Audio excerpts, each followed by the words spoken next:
തമ്പുരാനും ഉണ്ണായി വാര്യർക്കും സമശീർഷകനായ ആട്ടക്കഥാകൃത്താണ് ഇരയിമ്മൻ തമ്പി. ഇരയിമ്മൻ തമ്പിയുടെ പ്രസിദ്ധമായ കൃതികളാണ് ഉത്തരാസ്വയംവരം, ദക്ഷയാഗം, കീചകവധം മുതലായവ. തൻ്റെ 19ാമത്തെ വയസ്സിൽ എഴുതിയ ആട്ടക്കഥയാണ് കീചകവധം എന്നോർക്കുമ്പോൾ അതിൻ്റെ ഒരു ഗാംഭീര്യം നമുക്ക് മനസ്സിലാകുന്നത്.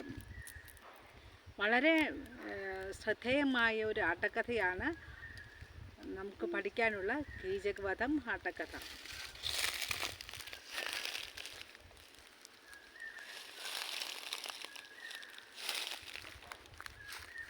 മഹാഭാരതം വിരാട് പർവ്വത്തിൽ നിന്ന് എടുത്തിട്ടുള്ള 13 മുതൽ ഉള്ള അധ്യായമാണ് കീചകവധം ആട്ടക്കഥയിൽ വിവരിക്കപ്പെടുന്നത്. സൂതരാജാവായ കേകയന് മാളവി എന്ന രാജ്ഞിയിൽ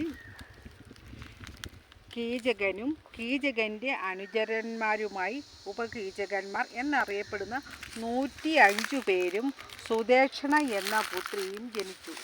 വിരാട് രാജാവായ മത്സ്യൻ സുദേക്ഷണയെ വിവാഹം കഴിക്കുന്നതു മുതൽ കീചകനും ഉപകീചകന്മാരും വിരാട് രാജധാനിയിൽ എത്തിച്ചേരുന്നതും ഇവിടെ പറയുന്നുണ്ട്. മത്സ്യരാജാവിൻ്റെ സേനാനായകനായിത്തീരുന്നു കീചകൻ.